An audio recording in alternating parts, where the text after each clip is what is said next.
what's up, everyone? Welcome back to Eternal Midnight. I'm Chad, joined by co-host Santino. Hello. And Ken. Hey, happy to be back again. Glad to have you guys here. So, we're about a month into 2022. Let's go back to 2021 for a little bit, and we're going to talk our top 10 favorite movies from 2021. Pretty much these are just kind of anything that released during 2021, except for one example, which for you, Santino, I know No Way Home is on your list. I don't know where it is, but that was supposed to be 2021. It just got pushed back to 22. Yeah. For COVID reasons. So Philippines. No Way Home doesn't count as a 2022 movie for you because it does not. It's not. That was just an end of the year, health thing. So. Before we start, I just want to say, looking over my list, I saw so many movies in 2021. I was like, wow, I didn't remember seeing half of, I didn't even realize I saw this many until I got to my list. I was like, wow, I saw a ton more in theaters than I remember going to. Well, I don't know. Did either of you have the same? Well, no, I'll say this. I didn't see a ton of movies in 2021. Certainly saw enough to fill out this list, but I didn't see a ton because I had a pretty busy year. I got married, I went on honeymoon, so I had a busy year. But I will say I have one pick on here that's sort of an odd pick, and I've already told you guys about it, but we'll get to it when we get to it. And I'll call it out when we get there. But yeah, I didn't see a ton. For me, I saw enough. I mean, I got into anime more than I went back to film. But I saw enough anime movies, and I saw enough real people movies. It sounds wrong. Live action movies, yeah. So I can fill out the list. Real yeah, same. Yeah. Oh, I like that. All right, so let's just dive right into it. So basically what we're going to be doing is just one at a time. We're going to do, our number 10, 9, 8, 7, 6, 5, 4, 3, 2, 1. All right. So we'll get started, and I'll go. My first one, and I know for a fact neither of you have this on your list. Well, right. I'm pretty sure. M. Night Shyamalan's Old. Oh, yeah, I heard about it. So okay. I know a decent amount of people I know said they just did not like this movie. I don't know a lot of people that said they did like it, but I really enjoyed it. It had a few issues here and there. I thought there was a few scenes of, it's like the premise is they're on this beach and they're aging a lot faster. There was a few scenes where I'm like, it's been 3 or 4 hours and nobody's aged at all. I guess they didn't want to go through 10 actors for all of the children, I guess, as they got older. But overall, I really enjoyed it. And people always expect that M. Night movies to have these big, massive twists. And it's I feel like that's almost a trope he got stuck with, where it's not every M. Night movie has a twist. Sometimes they have a reveal or a reason. I think the reason behind everything at the end of this is pretty cool, but I would not call it a twist because it's not. So I thought Old was pretty cool. I know it wasn't everybody's, thing, but I enjoyed it. So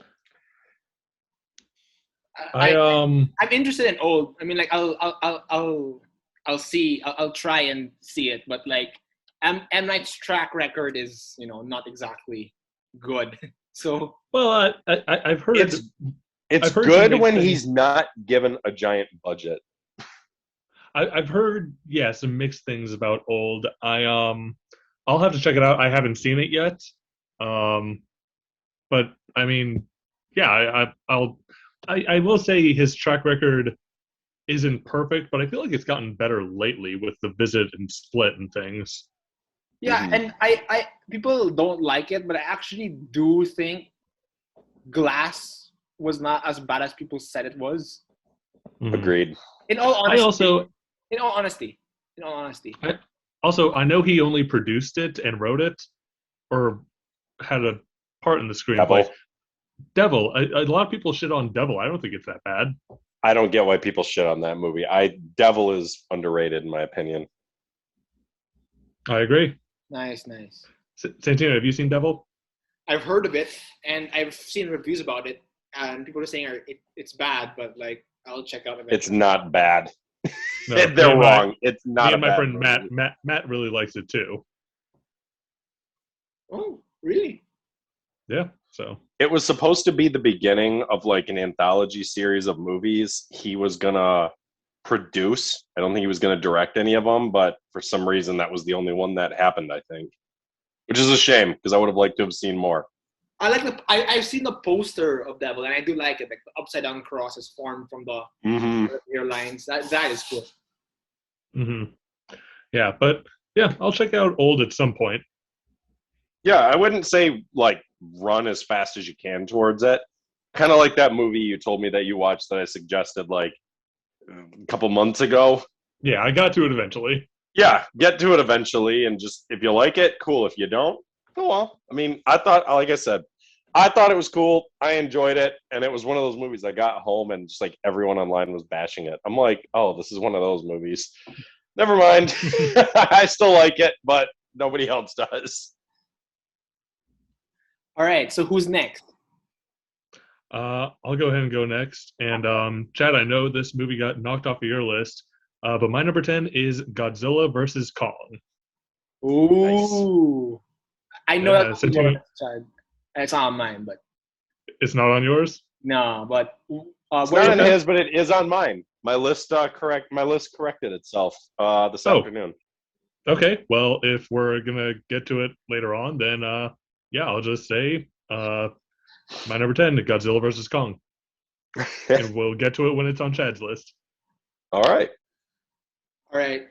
For me, my number 10 was like the number 10 is always like the hardest to pick because I want to give like movies a spot. So like I was really thinking I want to give the Suicide Squad a spot there because I really love the Suicide Squad. It was violent, it was gritty, it was hilarious. I want to give it to Don't Look Up because Don't Look Up was an awesome Netflix exclusive movie which I really think deserved it. But I was flipping back and forth, and you know what I said? I have to give number 10 to Eternals because Eternals was an MCU movie that made me feel like it wasn't in the MCU, and it felt like this was purely Chloe Zhao's vision. Because Eternals, I want to talk about Eternals now since Chad, we've been gushing about it for the past few months. Like Chad and I are big fans of Eternals. Mm-hmm. I love the Eternals because I really feel like it's a Marvel movie where there's the Marvel movies there are the Marvel movies where it's just like the formula, like Black Widow and even to some extent Shang-Chi. But you have movies like Iron Man and Winter Soldier that I think in my opinion the best superhero movies like No Way Home, The Dark Knight, Man of Steel really reflect what humans are. And I think Eternals is one of these movies where it makes us challenge these, like it not challenge our beliefs, but like it talks about life and are we supposed to just live out our purpose following what has been given, like the orders, or are we supposed to think for ourselves? Like the Eternals in these movies, like they thought for themselves. They wanted to save the Earth, even though it wasn't their directive to say it. That's why I really think Eternals is like one of these special Marvel movies that comes once in a blue moon, where it really talks about humanity, what it means to be human in a really thoughtful way. That's why I think it deserves a number 10. I really cannot think of any other way I can put it, but it's really well done. And I really feel like the themes of Eternals are conveyed properly. And yes, of course, there are some faults. What movie doesn't have faults? But Eternals is really a movie where I really feel like over time, if people look back on it, it will be considered a better movie rather than what was received. What do you guys think? I haven't seen it yet, still. Okay. You have Disney Plus, don't you? I do, yep. On there already. Good. You and Kelsey can go watch it when we're done with this episode. Cool. Yeah, in my defense, I also have not seen a single episode of The Mandalorian yet. So Don't waste your time. So how about you, Chad? Do you want to talk about Eternals now, or are you going to talk about No, I like it. I really like Eternals. I like it. I like it better than you because it's obviously higher up on my list. But no, it's just the thing is, it's like I know it's a divisive film because it doesn't follow the bullshit formula that something like a Thor Ragnarok goes by with just horrendous humor and just a completely stupid story. But it's like, that's I mean, fighting yeah, words, Chad. I hate Thor Ragnarok. It's the worst MCU film. It actually took Iron Man 3's spot as the worst one. But Eternals, like, yeah, it's so different. It's shot differently. It doesn't, short of like the mentions of existing within the MCU, it does not feel anything like an MCU film. It doesn't feel the need to like shove it in your face, like, oh, look at this character. Like, there's one scene of it, and aside from that, it literally does its own thing. They could have taken out all the MCU stuff and just made this its own film, which almost in a weird way almost could have made it better because there would have been no rules that they had to have really abided by. But being what it is, I really enjoyed it. And the only complaints I hear from people are just like nonsensical buzzwords, like the writing was bad, the pacing was bad. It's like, that's all. If that's all you've got and you can't blast out legitimate reasons why it's not good, then just stop acting like a fanboy. Give me real reasons so we can have a discussion instead of just going, well, if you like it, you just have bad taste because it's a bad movie because I thought it was boring and stupid. Like, wow, look at you. Look at you, the big bad critic right there. Can't cite anything that actually makes it bad. But like I said, it's not perfect. It's not for everyone. Some people love the formula and hated this. Some people hate the MCU formula and hated this. So some people, I don't know what they did or didn't really like, but I enjoyed it, and I don't think it's as bad as people say. I think it's just like Santino said. The formula was not there, and a lot of people want the formula that was massively established at the tail end of Phase 2 and basically took up all of Phase 3. They didn't get it here, and they didn't want it. Yeah, and I feel like that's like a stigma which we have to break. I mean, like I don't work for the Disney. I don't work for MCU. I don't work for them at all. But like, I feel personally like it doesn't always have to be an action comedy where like references to the MCU are there every 5 minutes and there's like a cameo. Like, I think the biggest like offender for that is actually Shang-Chi, because Shang-Chi, as much as I enjoy watching Shang-Chi, it is just the typical MCU formula. It is filled with a crap ton of references to the MCU and filled with 2 cameos from MCU characters. You have Wong and Trevor Slattery in the MCU. Like, no, just focus on Shang-Chi and what his story means. Like Abomination is also in there. Huh? Abomination is also in there. Oh yeah, right. Abomination's also in there. For no reason. Yeah, but like, that's the whole thing. It's like just focus on like how in the first Iron Man and the first Captain America, first Avenger, it just focused on the stories of Tony and Steve. Nothing else, just that. That's how it should be. It doesn't have to be referenced every 5 minutes. Sometimes it's smart. Sometimes it really is smart. Like in Ant-Man, it makes sense when Ant-Man breaks into a Stark warehouse and he realizes, oh, it's the new Avengers tower or the new Avengers base, and there's Falcon there. He's guarding. That's a sensible cameo. That's true. Mm-hmm. But like having Trevor there made no sense. Having Abomination show up for a pointless cameo to go, oh look, he looks like himself in the comics. Isn't that cool? And they got the Mandarin wrong again. So that's twice. Twice they screwed up the Mandarin. Yeah. Why are we talking Shang-Chi? All right. So let's move on to number 9. What's your number 9? So number 9 is Ken's number 10, Godzilla vs. Kong. Ooh. Cool. All right. So Chad and I were actually chatting briefly about Godzilla vs. Kong, and you said of the MonsterVerse, it's probably your least favorite, right? Yeah. I don't really like these characters that much. I mean, they're okay. I wouldn't say any of them are unlikable. It's just aside from the little girl and the main chick, Rebecca Hall, I feel no like I don't look at any of these characters and like I'm not really rooting for anybody, if that makes sense. I mean, like not I even like Millie Madison Bobby back Brown. from King of the. See, I wasn't even rooting for her because it almost feels like they dumbed her down. Like, why is she hanging out with the kid from Deadpool 2? She had a lot less to do. I still think Millie Bobby Brown as an actress is talented enough that the little material she had, she was able to. She just went from like a lead in King of the Monsters to just kind of like very being here.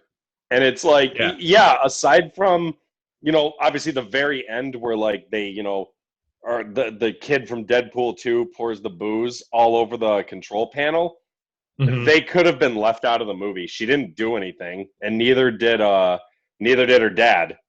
Who it's like both of them were characters who contributed a lot to the plot of King of the Monsters, and it felt like here they were just here, and it's like I like that because it has that real world feel where it's like in a real world, not everybody is always the main lead in a series of stories. It's not always the same person's adventure, which makes sense. But it's just almost like if she's not really going to do anything, just don't have her here.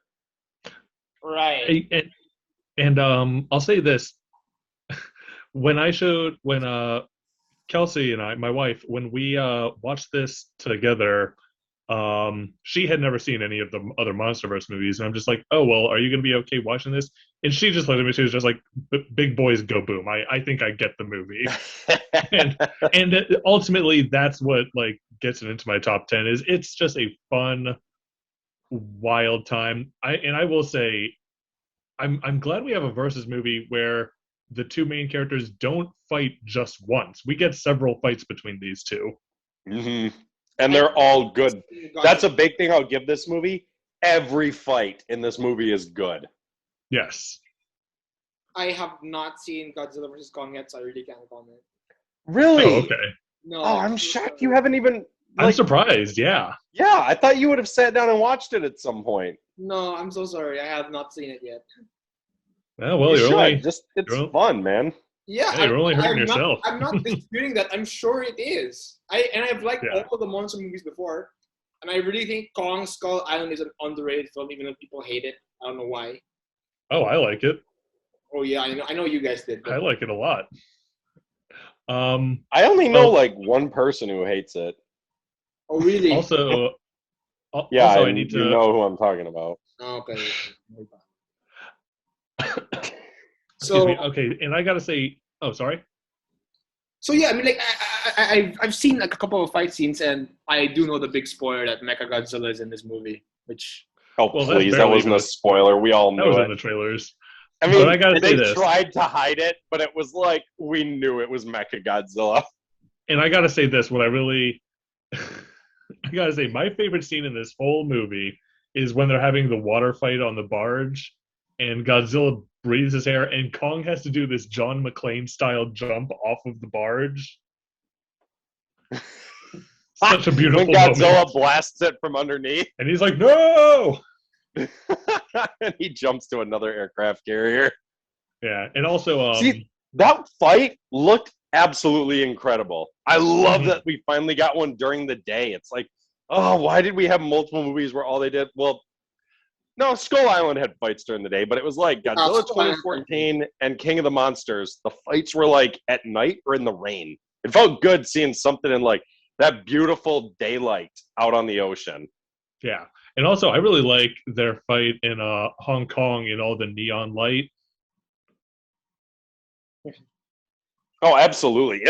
That looked incredible. It's like there was a night fight scene that they took advantage of it being night by adding in all of the beautiful colors of Hong Kong. Yeah.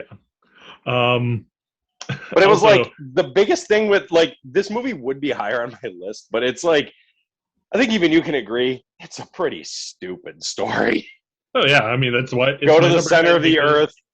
Go to the center of the earth and find magical energy, and then stick it into a computer, and suddenly they can replicate it up on the surface. No, It's just silly fun. and then And then Mechagodzilla comes to life and then and raises all hell. Dylan's a massive Godzilla fan, so she told me, he told me that I just watched Godzilla vs Kong. What were the guys smoking? What were they smoking? Oh. There's an underground city in the middle of the earth where. It's like, what? The only problem I had with the Hollow Earth was it went against the way the lore seemed to be building up to it. Like, they built it up like ancient civilization of man used to live in the Hollow Earth with the Titans.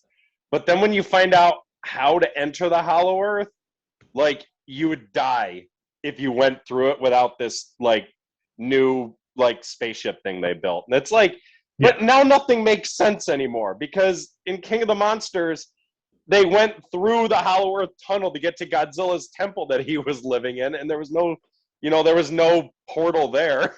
Is it Godzilla's temple or Kong's? No, in King of the Monsters, the one that Godzilla went to after he got hit with the oxygen destroyer. Yeah. It's just I don't know why they felt the need to change that, because it was just weird. It was like, and then Godzilla blows a hole down to it, and they just all go out that hole. I'm like, it was that easy the whole time. Yeah. Two more things I want to say about Godzilla vs. Kong. If you want to hear my full thoughts on it, we have my buddy Matt's podcast, Film Feast, on Spotify, iTunes, whatever. We have an episode talking all about it. But two more things I want to say. Two scenes I love is when Kong sort of comes to help Godzilla fight Mechagodzilla, and he's got the axe, and like Godzilla just has like this look on his face, like, I know what I gotta do. And he breathes his atomic breath onto the axe, so Kong can like fight off Mechagodzilla with it. And he just shreds him to pieces with it. Yep. And then finally, after they defeated Mechagodzilla, Godzilla like gets up to, because spoiler alert, everyone, Godzilla wins the fight between him and Kong. But Kong didn't win. Kong got like a good big hit in, but Godzilla dominated Kong in every fight. But anyways, but then Kong helps him fight off Mechagodzilla. You know, it's them fighting off the greater threat. And then as Godzilla gets up to walk back into the water, he sort of gives Kong this look. It's sort of like Vince Vaughn talking to Will Ferrell in Anchorman. It's just like, I don't like you, but damn it, do I respect you. Just walks into the water. He gave him that look like, I know I'm your superior, but you did a damn good job. It's like that mutual respect. Yep. Which is basically the opposite that how what's his face Apollo Creed acted after Rocky lost to him. Instead of looking at him like, you did a good job, he was like, no, rematch. Yeah, exactly. It was well, I think also Godzilla more soundly won against Kong than Apollo did with Rocky. I don't know. Kong put up a little bit better of a fight than I was expecting. I was expecting it to be a lot more one-sided. I was glad there were so many. A few.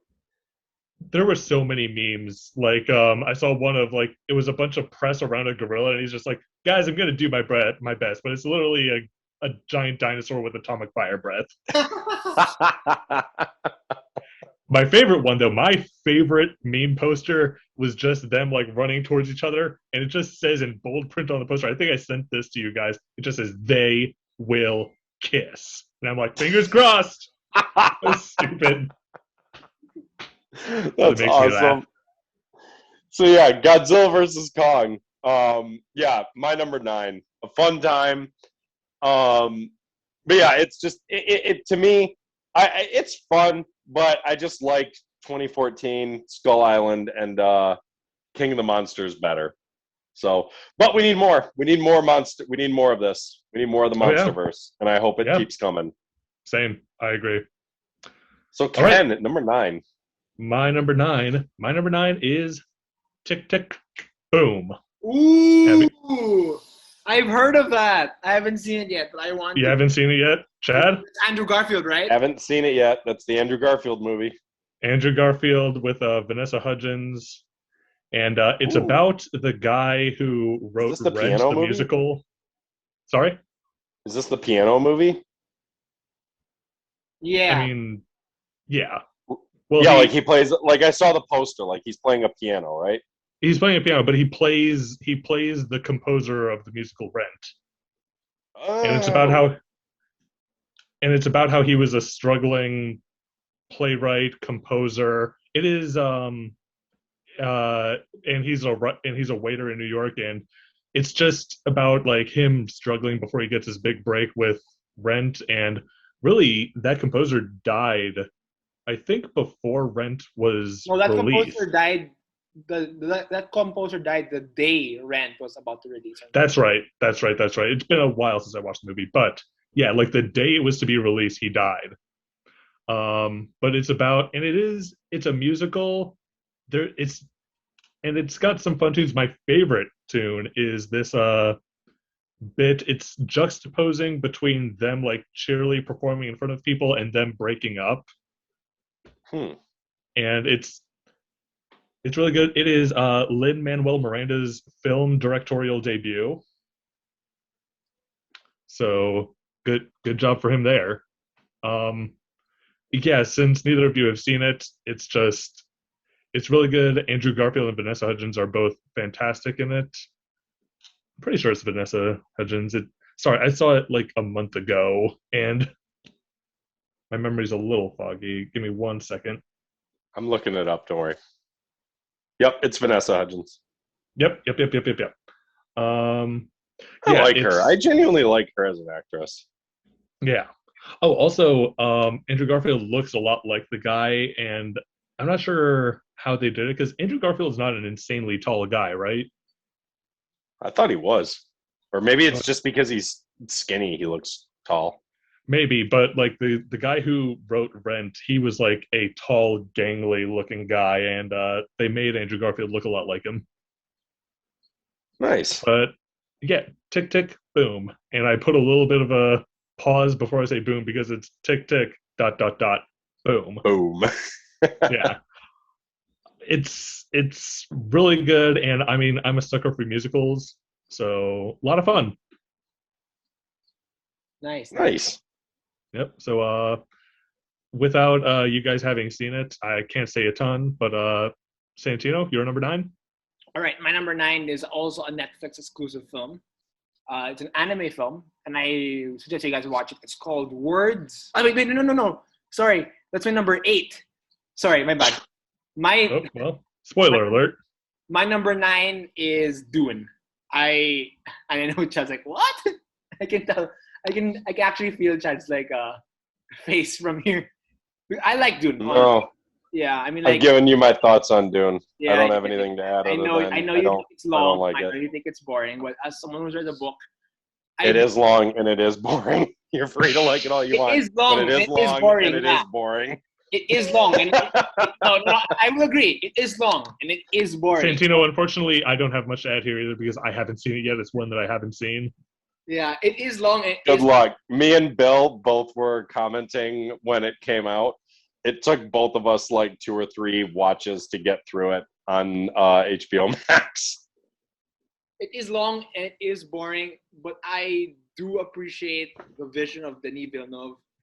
I like it that it's something different. It's not some bullshit Star Wars property. It's like it's not the thing. Like Star Wars has always had the ruling say in sci-fi, but Dune was really good. I mean, like I'm not like I know there are people who are diehards out there that are really sucking this movie off. And yes, it is good, but it's not good to the point where you should suck it off. But yes, I do like it. But it lands in your top 10. It lands on my top 10, and it is flawed. Yeah, there are scenes where like you could have cut it out. You could have like shot that differently. You could have explained this better because I've read the book. But at the same time, I do appreciate what they did and what they will do with the sequel, and I really hope that the sequel is way better. Because at the same time, while I do really love Dune, it really needs to be improved. Yeah. So I can't say this without any spoilers, but like I just It's funny to me that I'm sorry. It's funny to me that it seems you feel you have to defend this pick because aside yeah, from Chad, you and Bill, like most people I've talked to have loved it. yeah. I know. I'm not defending the film. It's more of like I'm trying to explain it in a way that will make sense because to anyone who's watching who has never or listening who's never seen Dune or had heard nothing about it, I recommend you do watch it because it's a really unique take on sci-fi. On like if humans conquered the stars, this is probably what it would be like, and it probably wouldn't be like Star Wars. No, it'd be worse. It actually would be If worse. humans conquered the stars, it'd be way worse than this. It would not be as civil as this movie was, I don't think. Yeah. It's like, I hate to sound like, but it's a fact. Sorry, human beings are monsters for the and you know that when monsters get into power, terrible things happen. Yep. And the way the power world corrupts, absolutely. Exactly. And the way Dune was structured, if this is how the universe actually was, and like the way humans are now ran it, it'd be even worse than this movie was. And I still stand by the biggest plot hole of this movie. If they need spice to travel the stars, how'd they do it before they found the planet? Fair point. Yep. I don't know what you're talking about because I haven't seen it yet. I mean, really just watch it. But like I said, it's maybe you'll get through it all in one go. But I mean, what is it? 3 hours, 2 hours 50, Santino? Yeah, it's long. It's a long film. I mean, dude, it's long. It's long. And like I said, my biggest problem also is just the main character. The kid they picked to play him is so dull and dry. But I can't deny the world looked beautiful. I just couldn't get into it because it's just everyone spoke in such like a, how to put it, Shakespearean. Yes, that's the exact word I was just about to use. Such a Shakespearean way where it's like, ugh. It's like they speak in Shakespeare, but they're holding laser guns. It's so weird. And like, I'm down for that. It's like, well, if it works, hey, I hope you enjoy it. I mean, yeah, if it works for you. You know my viewpoint. Just because I don't like something doesn't mean I look at others and go, I hope you hate it too. I want people to enjoy what they enjoy. And if it works for you, cool. And if you just don't enjoy it, then you didn't. But I mean, when you get a chance, but like I said, it's a long watch. It's a long watch. It's a long watch. And I'd rather watch The Lord of the Rings if I'm going to dedicate 3 hours to a movie. Right, if you're going to clear a day. Exactly. Cool. Yeah. Santino, any closing thoughts on Dune? Dune's really great, but it is not for everyone. That's what I'm going to say. That's the best I can describe it. It's a great film, but it's not for everyone. Like, if you might be like Chad, you might not like it at all. You might find it boring and uninteresting. But there are other people that do like it and really appreciate it. And I lean towards the second half, but I do recognize and understand the criticisms of Chad because there are criticisms of films like that. Yeah, I totally get it, Santino, because I mean, I think my favorite filmmaker of all time is Stanley Kubrick. His movies ain't for everyone. Yeah, exactly. Like 2001: A Space Odyssey is not exactly a movie you can sit down with your kids and watch. Right. Yeah. Sit down with a bowl of popcorn and everyone's like sitting down ready to watch it. We're doing 2001. It's like, how long until half your group nods off or gets bored? Yeah. Santino, what did Al think of it? I know he loved it, but like, I didn't see that he like massively gushed over it. He posted a review. He's die hard. He loved it. It's like, yeah, but like but after he posted it, he never talked about it again. We're talking about Dune again, right? Yeah, I don't know why he refused not to talk about it after that. I don't know why. I mean, I don't know. Like, I'll ask him. I just know he was like excited for it, and then he saw it, and then he never said like anything again. And I'm like, maybe he didn't love it as much as he was hoping, and he just said he did. Yeah. I don't know. I'll ask him. All right. So number 8. Yeah. I don't know if either of you have this on your list. Ken, I think you might. And if you do, we'll talk about it when we get to yours. The Suicide Squad. Oh! Thank God you have it on your list. I want to talk about it. Oh, well. So do either of you have it higher up or no? Clearly evidence of how few movies I've seen this year. It's much higher on my list, guys. All right, then we'll wait till we get to you. For Eternals. I just had to. What?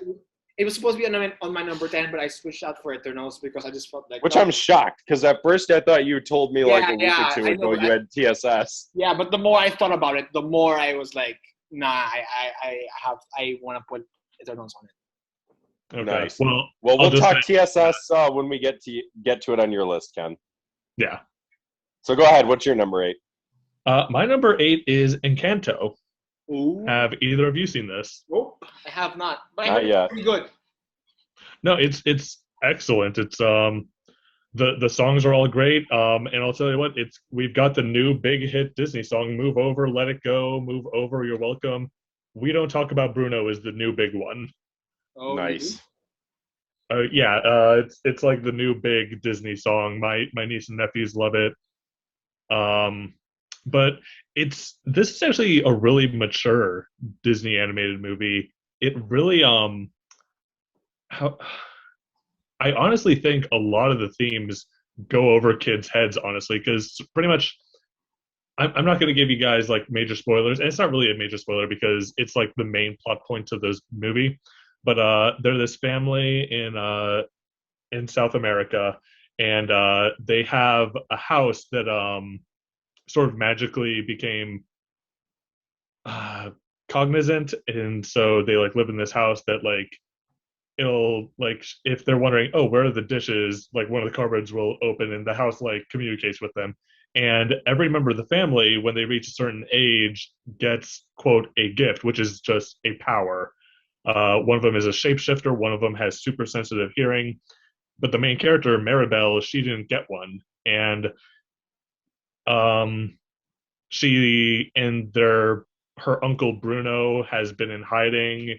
He's not popular with the family because his power is I forget the technical term for it, but he can see into the future, and he could only like predict horrible things, and people like resented him for it.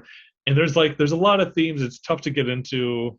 Pretty much how to put it.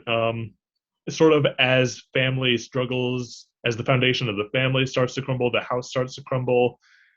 And so with those like themes and metaphors, it sort of goes over kids' heads, but really smart, really mature, and the songs are great.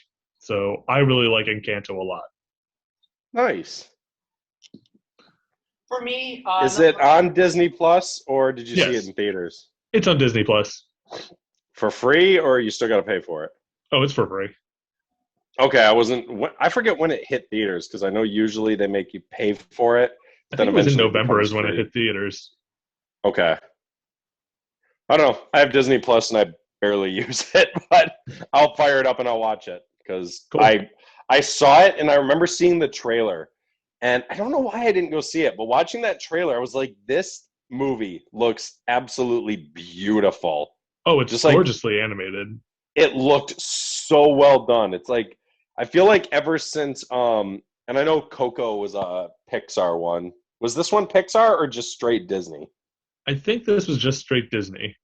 Okay. I was going to say, almost ever since Coco, I felt like there's some movies where Disney have just massively stepped up in just like how beautiful the colors look in their films. And I remember seeing the trailer for this, and I was like, this looks so good. This, Luca, and Soul are so gorgeously animated. Santino, you were going to say something? Oh, I was going to say my number 8, but you guys are still talking about it. So. Oh.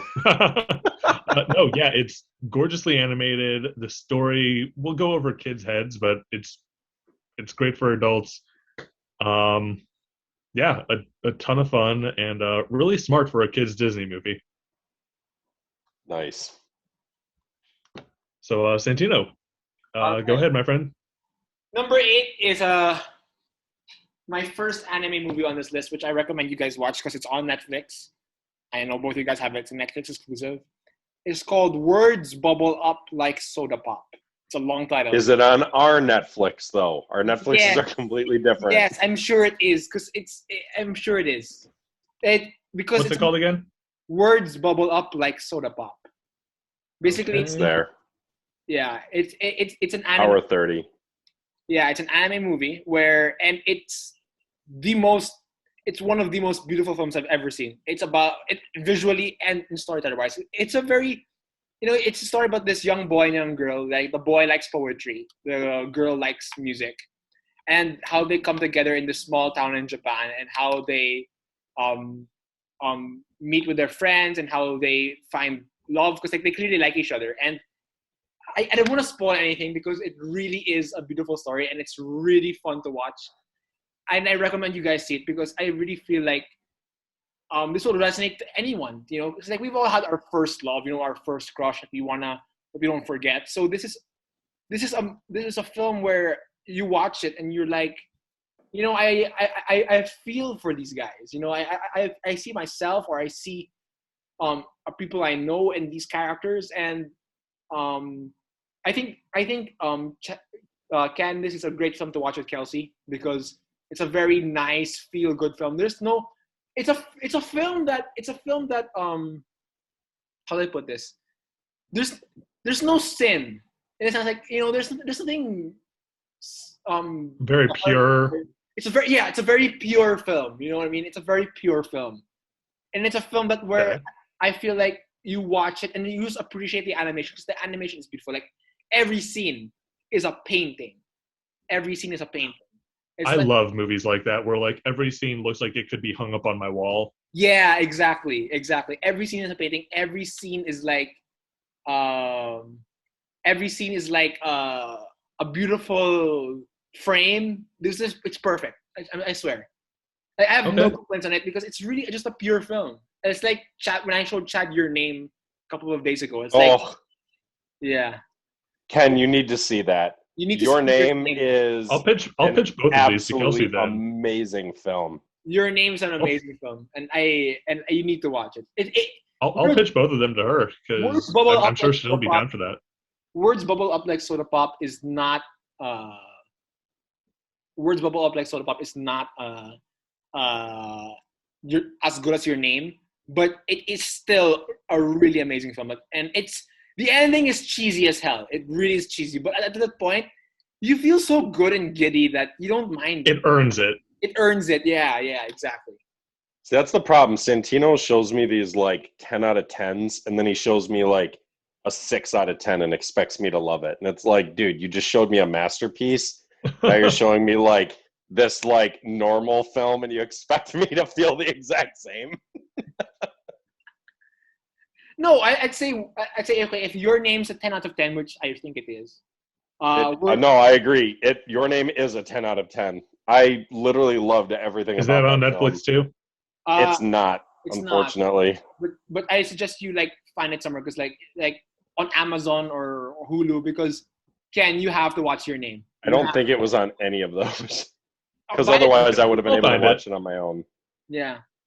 So I really think that it's Words Bubble Up Like Soda Pop is an 8 out of 10 for me.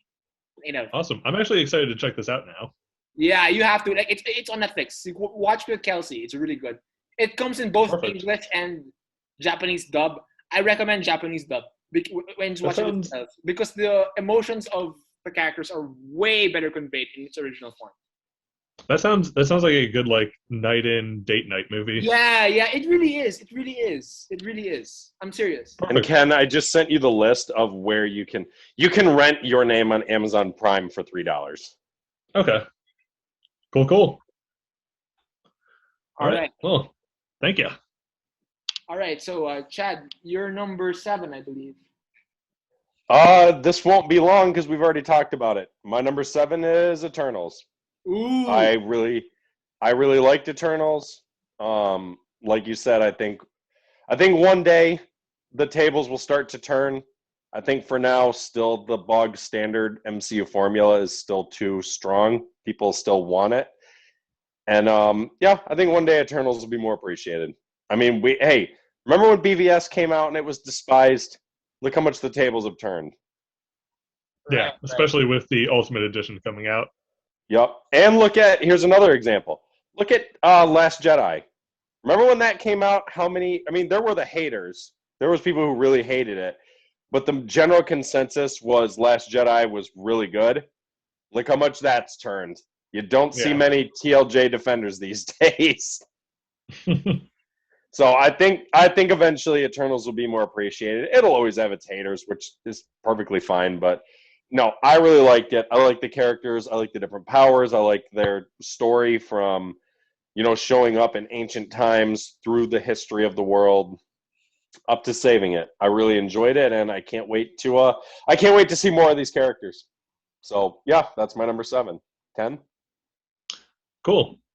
My number 7 is my very weird pick. So way back in November of 2020, when I was on with you guys talking about the Rocky franchise, we talked about how Stallone was working on a director's cut of Rocky 4 with old footage that wasn't originally put into the film. He went back, he edited it, and he made a new cut.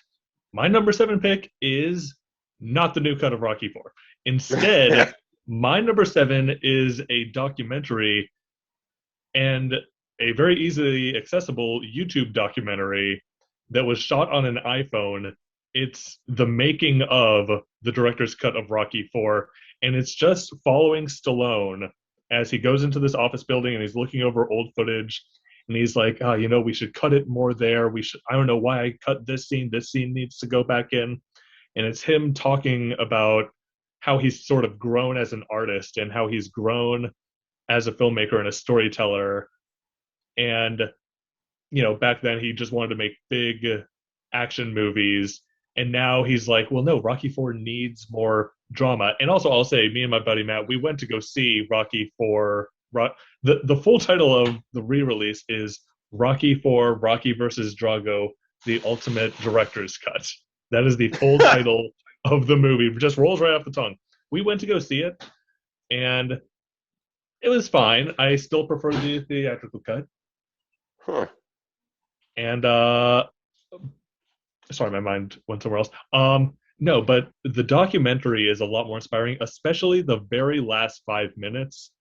It's Stallone talking about what being an artist means to him and how, no matter how many people are going to push against you wanting to do an idea, you gotta follow your gut and follow your instinct. And it's this rugged individualism he believes in that drives him and his artistry. And it's just really inspiring.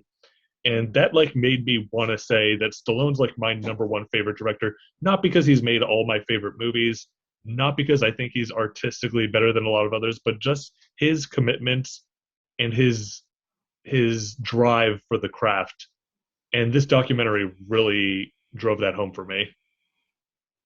Yeah, I genuinely love Stallone.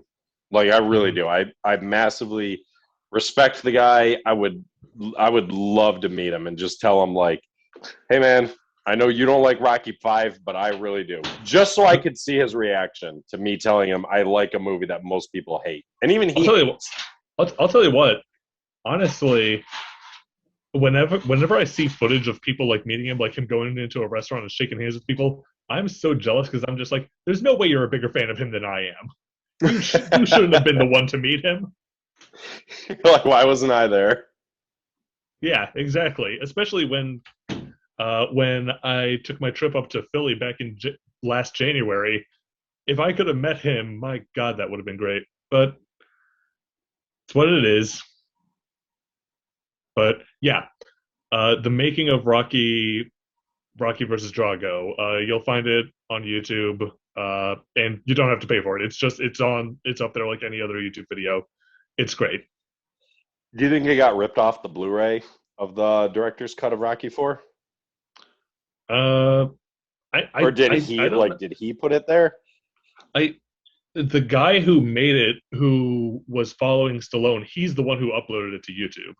Oh, okay. Well, maybe it will be on the physical release then when that comes out. Yeah, but it's very easily accessible. It's probably the most easily accessible movie we've mentioned so far. Nice.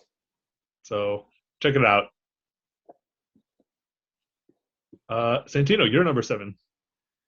My number 7 is a movie which I'm sure you guys have never heard of. It's Fate Grand Order Final Singularity.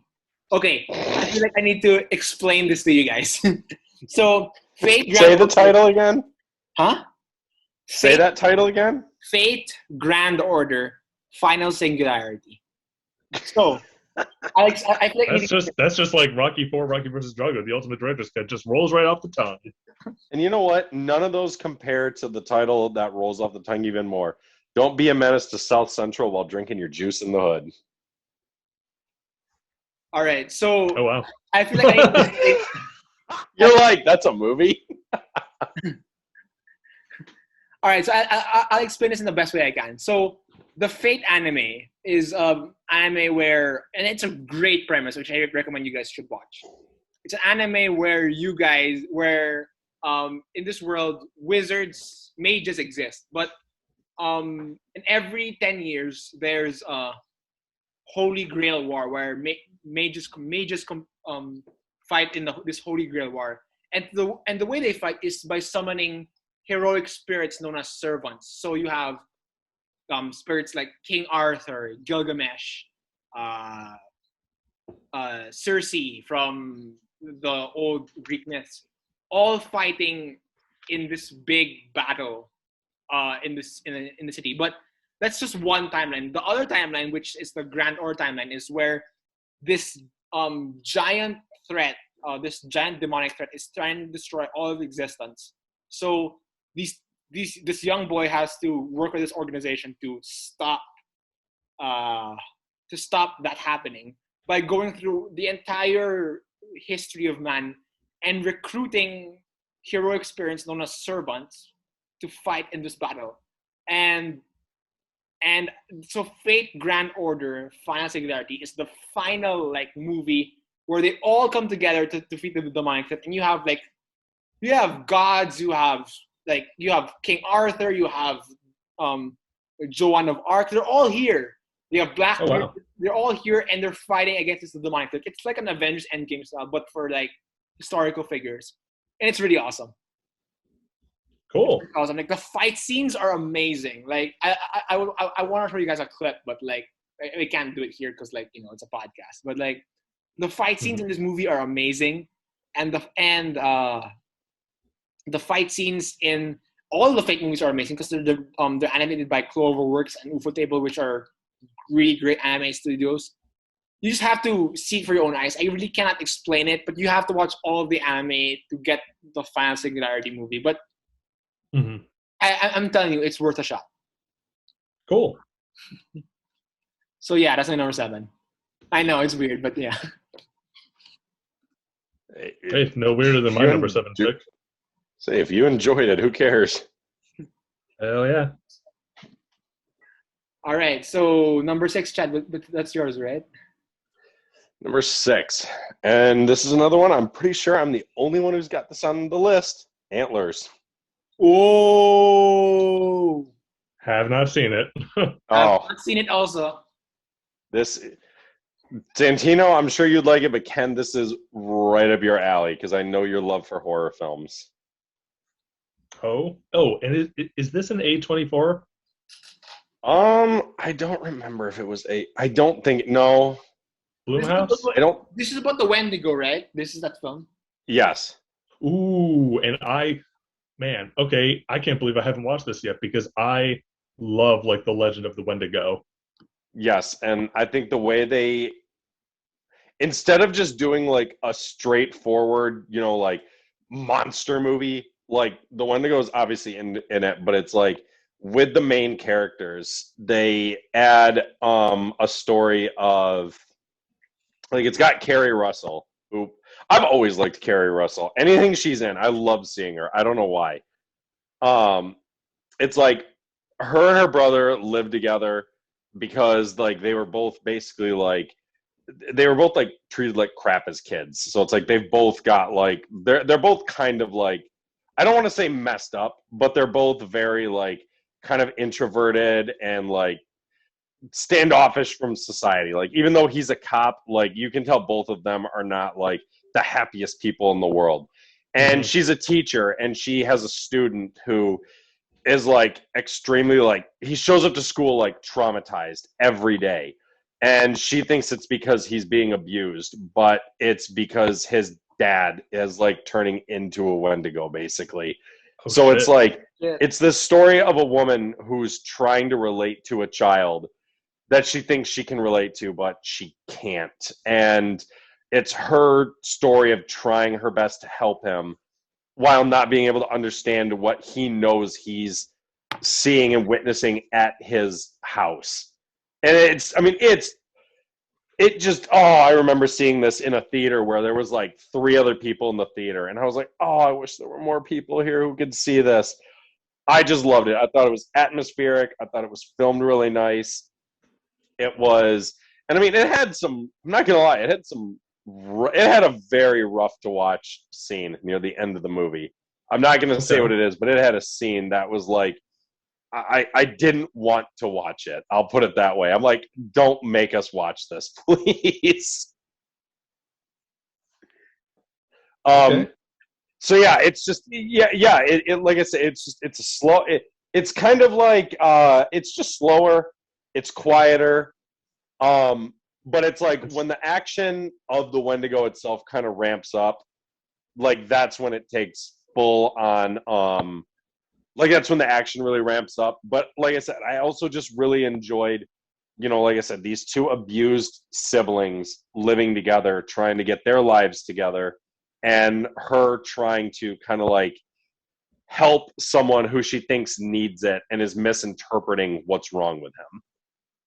Okay. Well, I'm excited for this now. Yeah. And slower horror movies are like my favorites, so. Yeah, then you'll definitely like this. Perfect. So, leaving behind Ken, number 6. Okay, my number 6 is a very different movie from that. My number 6 is a Netflix movie, Bad Trip, starring Eric Andre, Lil Rel Howery, and Tiffany Haddish. I know I pitched this to you guys earlier. I think it was right before we started recording our review of No Way Home. But and I'm guessing neither of you have had a chance to watch it yet. No, I remember. Didn't you? When we were recording that other episode, you said, you sent me the clip. I remember that. Guys, this movie is fucking hilarious. Did either of you see the movie Bad Grandpa with Johnny Knoxville? No, I have not. Oh, this movie. Yeah. It's sort of that similar thing in that there's a plot to the movie. Like the main actors are like telling a story that we're following along with, but all of the extras in the background are just normal people, and it's a hidden camera movie. And so they do get into like wild, hilarious antics, and all the people think it's like really going on. Like, so there's a scene, basically Eric Andre plays this loser named Chris, who is living in Florida, and the girl of his dreams like runs an art gallery in New York. And she comes down and he's just like, hey, it's great to see you. And she's like, oh, let me give you my card. If you're ever in New York, come to see me. And then he hits up his buddy played by Lil Rel Howery, and he's just like, dude, we need to drive up to New York. And it's this road trip movie, but they keep getting into wild shenanigans. And again, it's a hidden camera movie, so all of the extras are just real people like reacting to like this crazy shit that's going on. Like there's a scene, Eric Andre is working in a smoothie shop, and she comes in, gives him her card, and he's like so entranced by it, he accidentally puts his hand in a blender, and like fake blood starts spraying everywhere, and all the bystanders think this is real and start freaking out. It's fucking hysterical. What was the one because I remember you sent me 2 clips. One of them I remember I didn't laugh at. What was the one you sent me that I was really laughing at though? That's the one from this movie. There's a scene where he like Oh yeah, he randomly sits down with this guy and he asks him for advice. He's just like, is this a sign? Should I go see this girl? And the guy is just a real guy who thinks this dude's just coming up to chat with him. And he's just like, yeah, if you want to go see this girl, I say go for it. What do you have to lose? And he's just like, you're right. And then he just starts breaking into song, and people are just like, what the fuck is this guy doing? It's absolutely hysterical. So yeah, highly recommended. It's silly nonsense. It's if you like Eric Andre, it's his wild sense of humor. So yeah, highly recommend it. Nice. So Santino, you're number 6? My number 6, I'm not sure if you want to talk about it now or we can skip over. My number 6, Zack Snyder's Justice League. Oh, that is higher up on my list, sir. Yeah, so dare you have it that low? You guys want to put it? No, I'm sorry, man. I mean, no, you're not. If you were actually sorry, you'd have it higher. There are other better movies that are my favorite, in my opinion. I'm just saying. Bullshit. Yeah. Hey! It's opinion, Chad. Come on, man. Yeah. Yeah, but sometimes people's opinions are wrong. So if you wanna, I know where it is on your list. So if you want to talk about it there, we can. No, you don't. Yeah, I don't know where it is on my list. It's number 1. Okay. It is? Yeah, it is, right? I assume so. You sure? I guess we'll see. Yeah, I guess we'll find out. No, we'll save it for when it's higher up on somebody's list. Yeah. So yeah, Santino, you're number 6, Zack Snyder's Justice League. Yeah, I know. There are other better. Why do you sound so miserable that you have it at number 6? Because I know you guys. Like, I know. Well, because you're giving him shit for it. Come on, I love this movie too. I'm just saying, there are other movies that I find better, but I'm not saying I hate it. It's my number 6 for crying out loud. Yeah, it's in his top 10 of the year. Yeah. You just sound so like miserable though that you have it at that spot. Like, be proud of your choice.